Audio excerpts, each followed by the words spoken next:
So, hello everyone, myself Sonia Rani. I welcome you all on this fifth live session of the course Solar Photovoltaics Fundamentals, Technology and Application. So, similar to last week also, today we'll discuss some numerical problems based on the topic discussed in this week video lectures. So, without any delay, let's start the today's session. So, let me take this pen.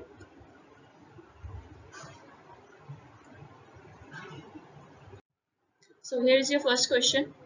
The ratio of the donor polymer to the acceptor in the organic solar cell significantly influences what? So the first option is the electrical properties of the blend film. The second one is your morphology of the active layer. The third one is the photovoltaic performance of the associated photovoltaic cell.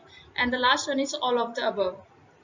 So if we are talking about any photovoltaic cell, whether it's your organic particularly, so it is asking you that if we change the ratio of the donor polymer to the acceptor, so how it will be going to affect the performance.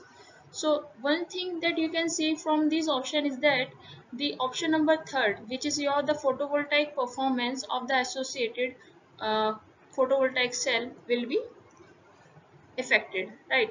So suppose that this is my active layer and this is like my fill surface looks like. So this is suppose your grains, different size grains here. Okay, so if the morphology, if we are talking about if the morphology of the active layer will change, then also the performance of the photovoltaic cell will get changed. And also if the electrical properties of the particular layer will get changed, then also it is also going to affect the performance of our photovoltaic cell, right? So if you will see, so suppose initially we are having the donor acceptor ratio that is giving us the best film in the sense that the surface of the if we are seeing it as like the grains, so the grains are well organized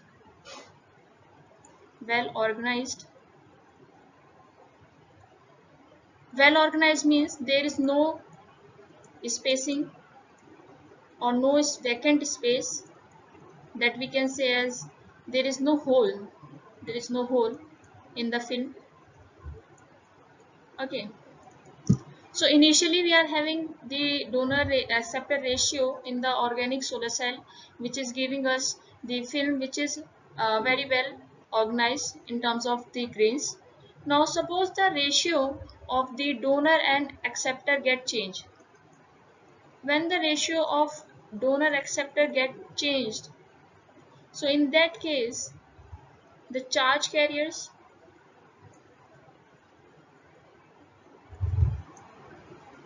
created will also get changed.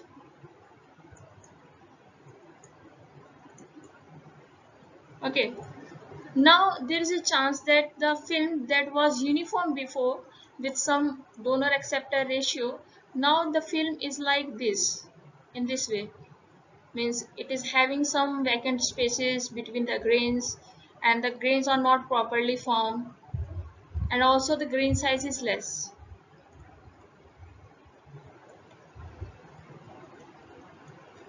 Okay, so if the grain size is less, that means there will be more and more grain boundaries, more grain boundaries. And more grain boundaries means, you know that grain boundaries are actually a kind of defect. It is a two-dimensional defect. So more the grain boundaries, that will cause more recombination, more recombination of the generated charge carriers. Charge carriers. Why? Because it is acting like a trap states for them. Clear? So since this is acting like a trap state, the performance of the device will get affected. if suppose there are more defects in the film, in the active layer film, so there will be more recombination of the charge carriers that will happen, and due to that the performance of the photovoltaic cell will get affected. Clear? Okay, so is this clear?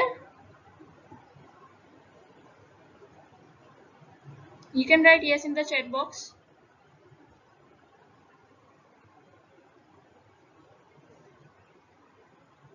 Is this clear? You can write yes. Okay, so I think it is clear. So one thing is this, if the morphology of the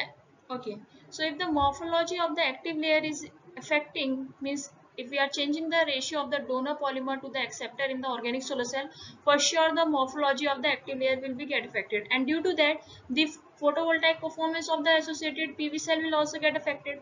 So these two options are correct. Now let's check the first option.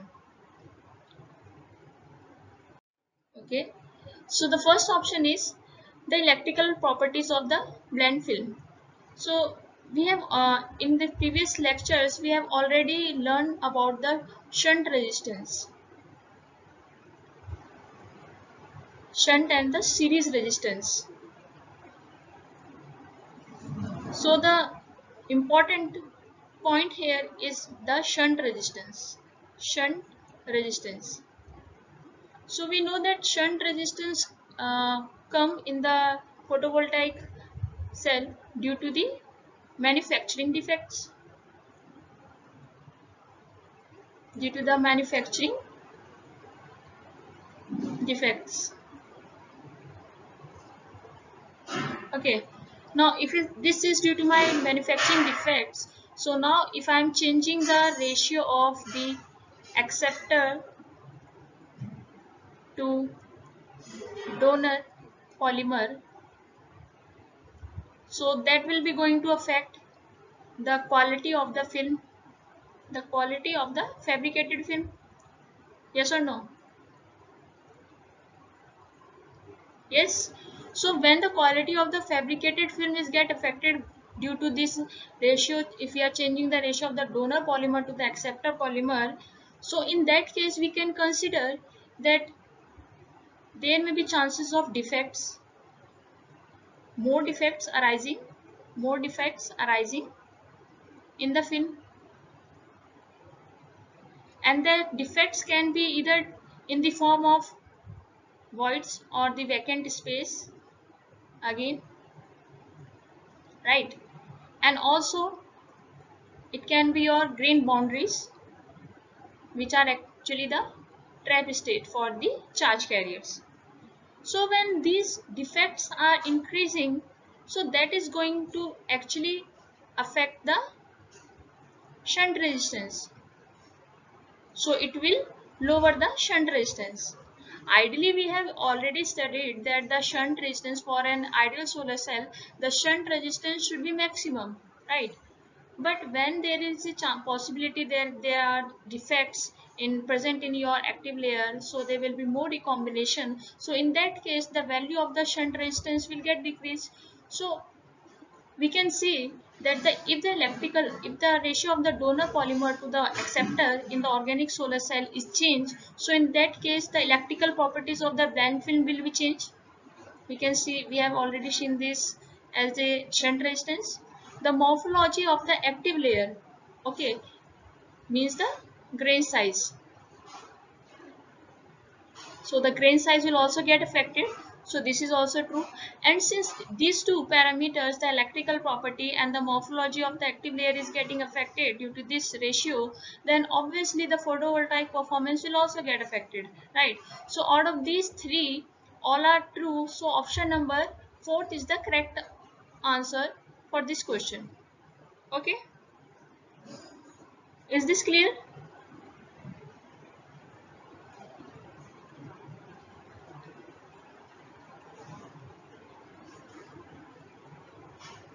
You can write yes. Okay, let's move on to the next question. So here is your second question. The charge separation in organic solar cell is possible if the potential difference between the ionization potential of the donor and the electron affinity of the acceptor is, first option is larger than the exciton binding energy, second option is your smaller than the exciton binding energy, third option is comparable to the exciton binding energy, and the last one is the none of the above. Okay, so suppose this is my electron and this is my hole. So they are attracted toward each other due to some electrocoulombic interaction, right? So in that case, we can say they are hole together. They are hole together due to some kind of force, or we can say they have some energy. So the energy which is binding the electron and hole together is the binding energy. Okay, so the energy which is binding both the electron and the hole together is your binding energy. And suppose that I want to break this bonding. So what can I do? This bonding between the electron and the hole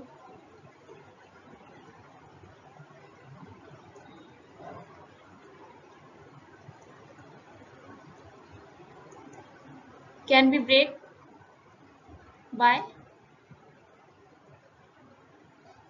giving some energy which is greater than the binding energy of this electron hole pair, right? So even if the energy of the difference between the ionization potential of the donor and the electron affinity of the acceptor is, say, comparable to the exciton binding energy, so in that case also there are less chances that both the electron and the hole get apart from each other. And the case when this difference is the smaller than the exciton binding energy, so in that case for sure it is not going to part away.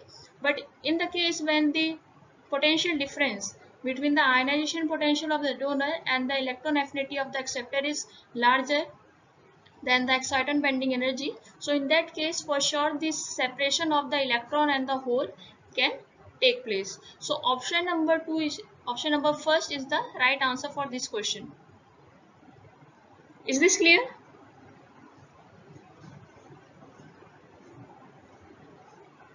You can write yes. Okay, so let's move on to the next question. So here is your third question. The bulk heterojunction in the organic solar cell, which increases the donor acceptor interface area and allows each of them to be thinner around the junction, is useful for what? Okay, so suppose that, let's see what happens in a bulk heterojunction organic solar cell, right? So in this we have a donor material, right? We have a donor material, we are having a acceptor material. We dissolve them in a particularly solvent, in the same solvent, and then what we do, we fabricate thin film out of it.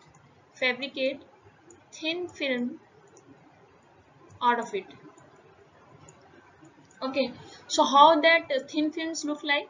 So suppose that this is your thin films. Okay, so when you have this donor and the acceptor material mix in the same solvent, so your thin film will look like this. So one is your donor material and another is your acceptor material, right? Okay, so what happens, so suppose that this is your donor material and this is whole your acceptor material. So what will happen, you can see that there will be lot of nano interfaces. Okay, so you can see that there are a lot of nano interfaces available in the thin film, in the fabricated thin film. Okay, so as soon as a electron and hole pair is generated,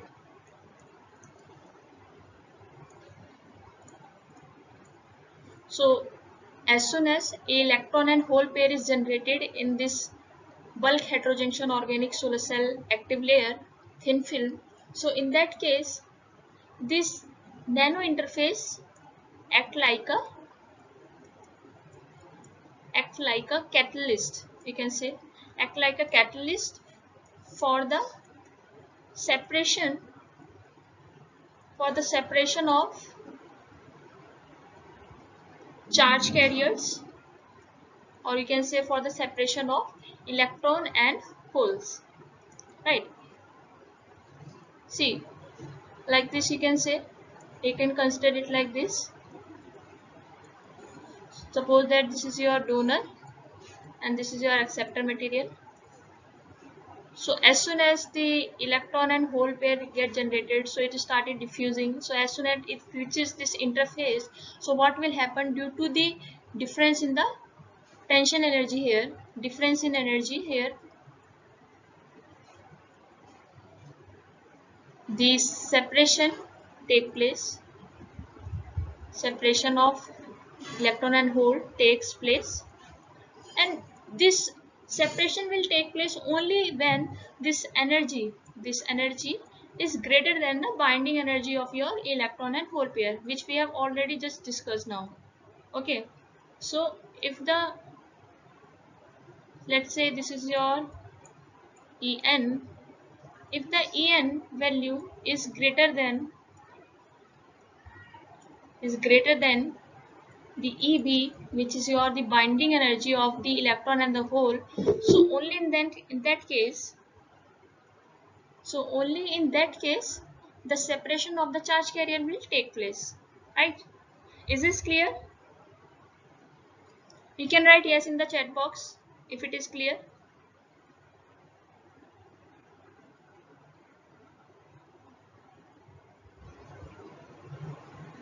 Okay, so let's check the option which one is correct. So the first option is for the efficient dissociation of the exciton generated near the junction. Yeah, this is the thing which is actually taking place here.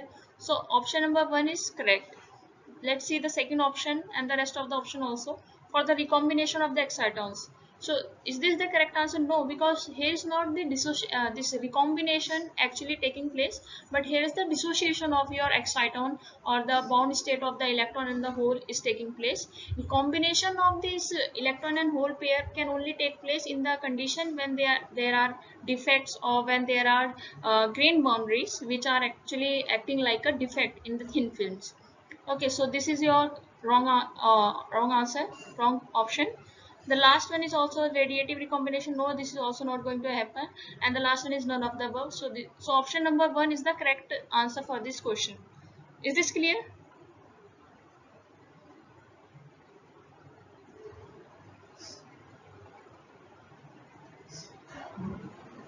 Okay, so let's move on to the next question. So here is your next question. So in ABX3 perovskites, A is your 253 picometer, B is your 180 picometer, and X is your 220 picometer. So what is the value of the tolerance factor? Okay, so what does this first tolerance factor tells us? So tolerance factor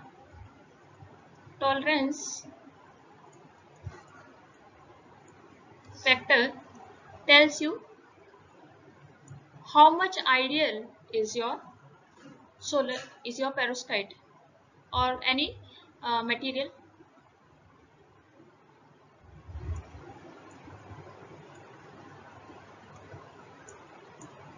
How accurate or how ideal is your perovskite material, right? So for calculating this material, so for calculating the tolerance factor, we know the formula. The formula is like this. So if my compound is having a chemical formula of ABX3, so Ra is the radius of this A element, Rb is the radius of this B element, and Rx will be the radius of this X element, right? So the formula is like Ra plus Rx divided by square root of 2, then Rb plus Rx. Okay. Now let's put all the values. So Ra is my 253 picometer. When we'll convert it into meters, so we can write it like 253 into 10 raised to the power 12. Okay. Plus Rx. Rx is my 220 picometer again. So it will be my 10 raised to the power minus 12. Okay. And then divide it by square root of 2.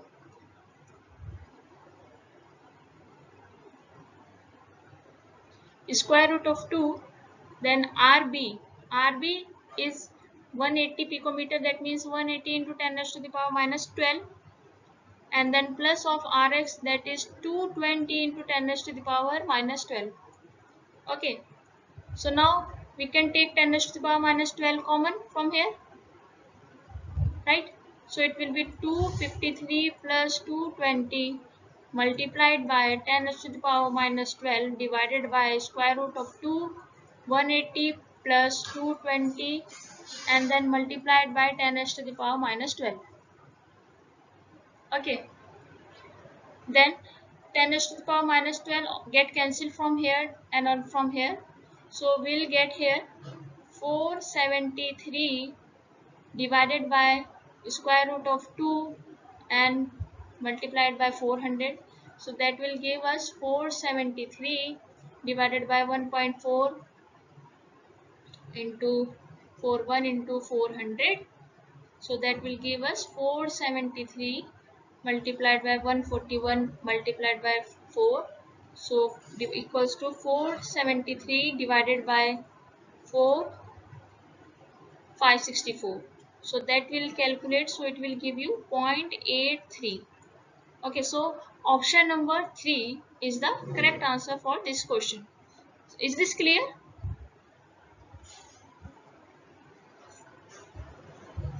This question is clear to everyone?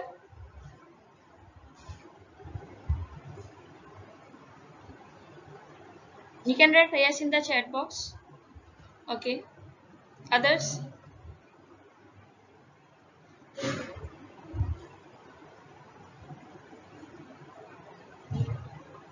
Okay. So it's clear. So now let's okay, so this is just showing you, just to show that how does a perovskite crystal looks like. So this figure is representing a perovskite crystal structure. Okay, crystal structure. So now let's move on to the next question. So the next question is, for the morphological optimization in the organic photovoltaics, solubility of the photovoltaic material in organic solvent can be enhanced by which of the following? The modifying the functional side chains of the material, breaking the planarity or the other interaction in the molecular structure, varying the molecular weight of the polymer to impede the self-aggregation, and or all of the above. So I think students, you can try this question. So according to you, what can be the correct answer for this question? Everyone please try.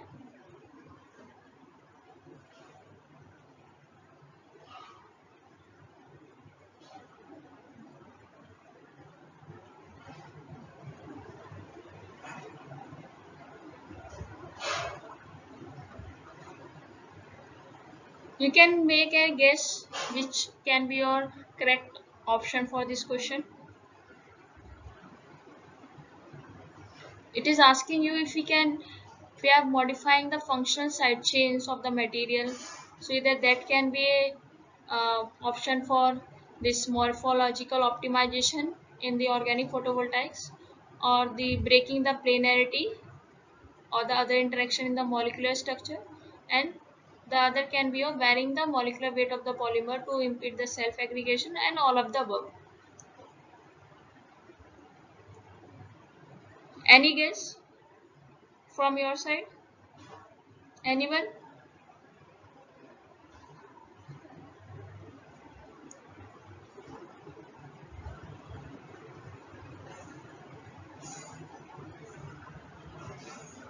Trupti?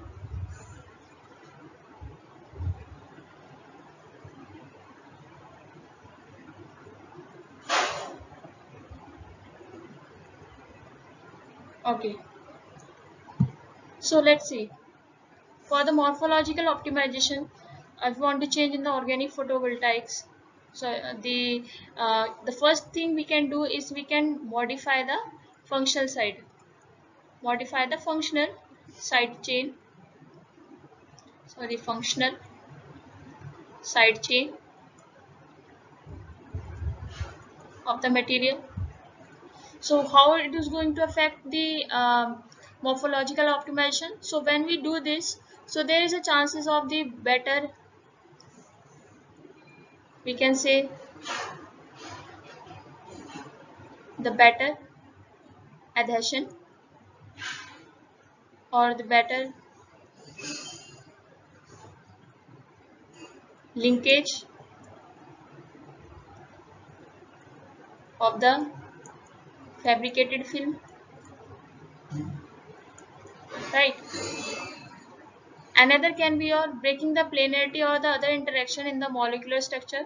So that can also be a way of the optimization of the morphology of any thin film in the organic photovoltaics.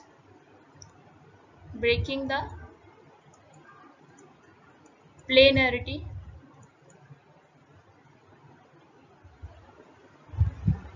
in the molecular structure, right? And also if we change the vary the molecular weight of the polymer, so that can also be a way to change the morphological optimization. Okay, so all of the above is the correct option for this question. Okay, so now let's move on to the next question. So the next question is, what is the order of diffusion length in the organic solar cell? So for that, first we need to understand that what is the diffusion length actually means, right? So the diffusion length of any particular carrier type, we can say, okay, whether it is your electron or whether it is your hole, any carrier type in a material is something, or is the average distance that an excited carrier will travel before recombining. Okay, so suppose that this is my some active layer, okay, and say this side I am having a contact, right? Light incident on this photovoltaic device, photon we are say can say. So this is another contact. So light incident. So if I'm saying about these are suppose my free electrons which are created after the dissociation from the hole. Okay, so that will try to move on to their respective electrode, whether it is the electron or hole. So after dissociation, so as soon as the dissociation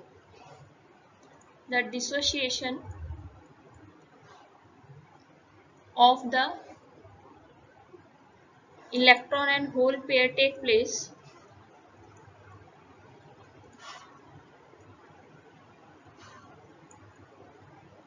charge carriers charge carriers, that means your electron and hole, starts moving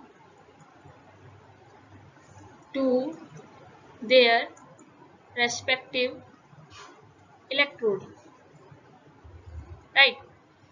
So as soon as they are get dissociate or part away from the generated electron and hole pair, so what will happen, they will try to move to their respective electrode. Okay, so the distance that these excited carriers can travel before recombining, so there may be chances that there's some hole present here and it can recombine with hole, so there is a chance of recombination also. So the distance that it travels before the recombining, so distance travel by a charge carrier before recombining is your diffusion length, or we can say the distance for which this charge carrier actually diffuses. Okay, so for the organic solar cell, the order of the diffusion length is of the order of 10 nanometer, 10 meter, 10 micrometer or 10 centimeter. So it is very clearly we can say that in the organic solar cell, the the active layer, or we can say the photoactive layer is very thin, okay, of the order of nanometer, right? So if the recombination is taking place, so for sure the order of the diffusion length of the organic solar cell will be of the order of 10 nanometer, because you can see here the units are the 10 centimeter, that cannot possible, 10 meter, that is also not possible, 10 micrometer, that is also not possible. So the only left option is your option number 1, that is your 10 nanometer, and which is the correct answer for this question. So is this clear? You can write yes in the chat box if it is clear.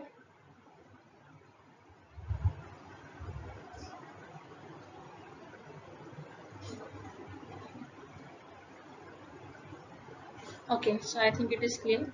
So now let's move on to the next question. So the next question is the tolerance factor for the cubic perovskite structure and the 2D layer structure is respectively what for all this? So this is your perovskite crystal structure, perovskite crystal structure. Okay, so always remember that for a cubic phase of perovskite, the tolerance factor must be in the range of 1.9 to 1. That is, your t value should be greater than 0.9 and should be less than 1. But you can see from here that this is a three-dimensional structure, right? But when we are talking about the two-dimensional layers, so in that case the tolerance factor is greater than 1. So out of this, let's check which one is the correct answer. 0.7 to 1 is not the correct range for this tolerance factor for the cubic perovskite phase. 0.9 to 1 is the correct answer. Here also 0.9 to 0.1. Here is your 0.7 to 0.9. So this is also not the correct answer. Now in the second and the third option, let's check it for the two-dimensional layer. For two-dimensional layer, the tolerance factor must be greater than 1. So in these two options, option number third is having t greater than 1 for these two-dimensional layers. So option number 3 is the correct answer for this question, and this second option is the wrong answer. Okay, is this clear?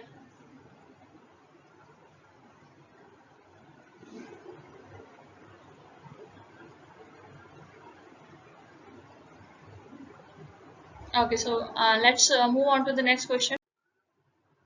So among these, which of the statement is true? The Frankel exciton is having the low binding energy, Vanier Mott exciton is having high binding energy, Vanier Mott exciton is having low binding energy, or both type of excitons have high binding energy. So for that, first we need to see that what is exciton actually. So the bound state of the electron and the hole which are attracted to each other by the Coulombic interaction is called an exciton. And basically an exciton has a slightly less energy than an unbound electron and the hole. Okay. So if you are seeing this image, so you can check out here. So as soon as the photon get absorbed, so suppose this is your photon, it excites a electron from the valence band, say, to move into the conduction band, right?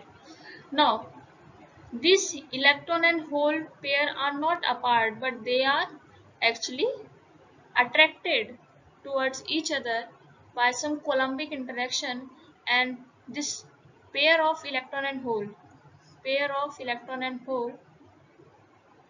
electron and hole pair is your exciton, right?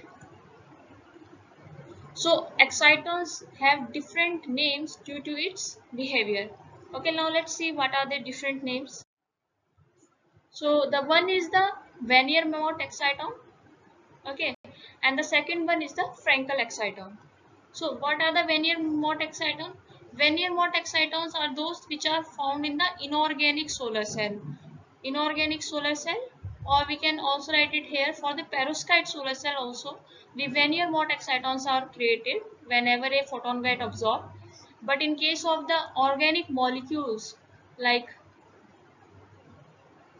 okay, so when we are talking about the organic molecule, the Frankel exciton get created.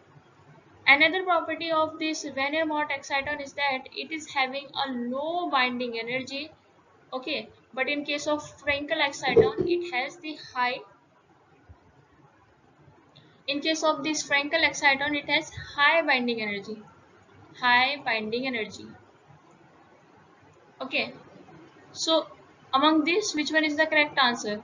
Vannier-Mott is having low. Vannier-Mott is having low binding energy. Yeah, this is the correct answer for this question. And also one more important thing is that when we are talking about the inorganic solar cell or the perovskite solar cell, so there we have this Vannier-Mott excitons. Okay, so these Vannier-Mott excitons have energy which are comparable to room temperature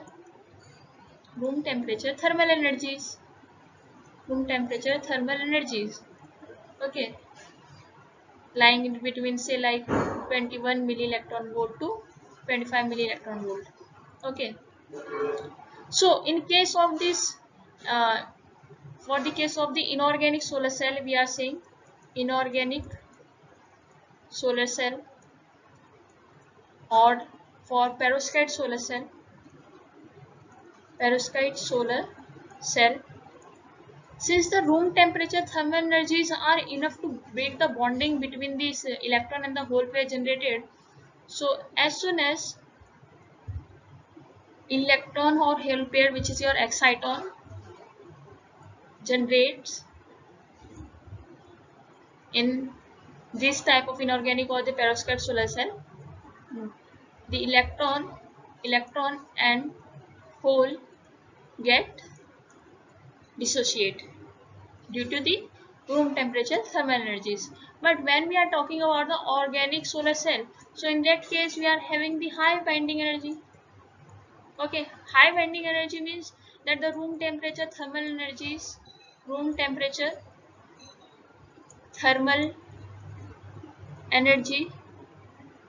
are not enough in the sense to separate the electron and the hole apart from each other from a particular exciton. Okay, is this clear to everyone? You can write yes in the chat box if it is clear. Okay, great. So now let's move on to the next question. So the next question is, the exciton in the organic semiconductor is known as what? We have just studied that exciton is what? Exciton is your electron and hole pair. Okay. Okay. So this is a very simple question. So now let's move on to the next question.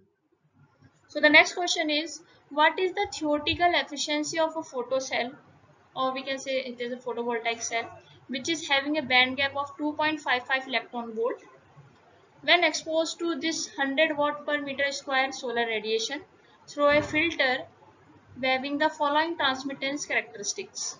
Okay. Okay. So suppose that uh, this is your photovoltaic cell. Okay, and here this is your photovoltaic cell, and here you are having some kind of filter. Okay, here is your filter, and the filter property is like this, that passes the light without any attenuation all wavelengths between 610 nanometer to 900 nanometer and reject all else. So the filter is made in such a way that for the lambda, which is greater than 610 nanometer, and lambda less than 900 nanometer, so the wavelength which is wavelength of the light which is in this range will be allowed to pass through this filter. So here is the light coming, and here the wavelength is in the range of 610 nanometer to 900 nanometer only, and the rest of the wavelengths of the light are get rejected from this filter. Okay, so question is clear? Question is clear to everyone? Okay. So it is okay. So it is asking you that what is the theoretical efficiency of a photocell which is having a band gap of, so the band gap of the photovoltaic cell they have given you, it is 2.55 electron volt. Okay. So we know the formula for the energy. We can relate it like energy equals to h nu and C is equals to nu lambda. So from here we can write it like nu is equals to C divided by lambda. Okay, so when we will put this value of nu here in this expression, we will get Hc divided by lambda, E equals to Hc divided by lambda. Okay, so the first wavelength is they have given is your 610 nanometer. Okay, so when we'll calculate the corresponding energy to this 610 nanometer, so we can write it like H value 6.6 into 10 raised to the power minus 34 multiplied by 3 into 10 raised to the power 8, and then divided by lambda, which is your 610 into 10 raised to the power minus 9. But since this all these units are in the fundamental unit, so this energy will be in joule. But when we want to convert this energy in the electron volt, so we'll divide it by the value of charge, which is your 1.6 into 10 raised to the power minus 19 coulomb. So when you will do this, so the energy which you will obtain, that is your E1, that will be 2.03 electron volt. Correct? Is this clear to everyone? Okay. So similarly for the lambda 2, which is your 900 nanometer, so we can calculate E2, that will be like 6.6 into 10 raised to the power minus 34 into 3 into 10 raised to the power 8 divided by 900 into 10 raised to the power minus 9, and then again since we want to convert it into the joule, so we can also divide it by 1.6 into 10 raised to the power minus 19. Okay, so that will give you E2 value, that will be around 1.3 electron volt. Okay, so what thing we can say here, that the corresponding to the wavelength of light in this range 610 nanometer to 900 nanometer, the energy of photons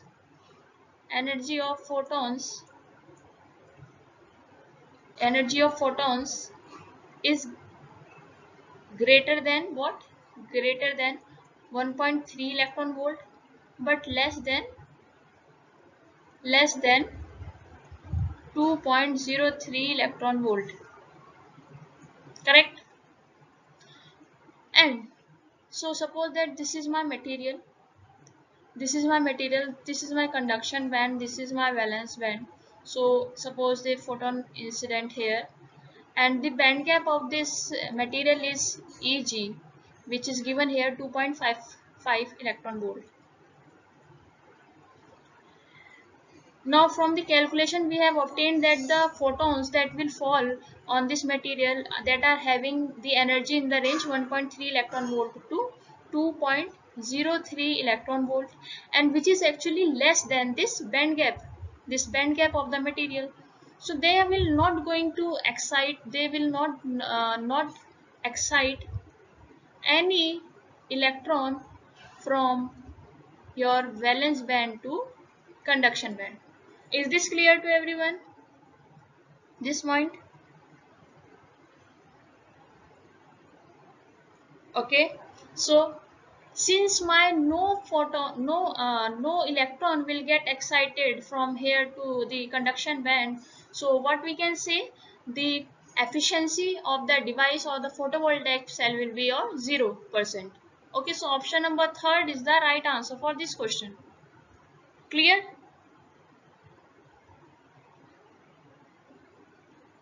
Okay. Okay. So that's all for the today's class. Thank you. We'll meet again in the next video lecture. Thank you for the today's class.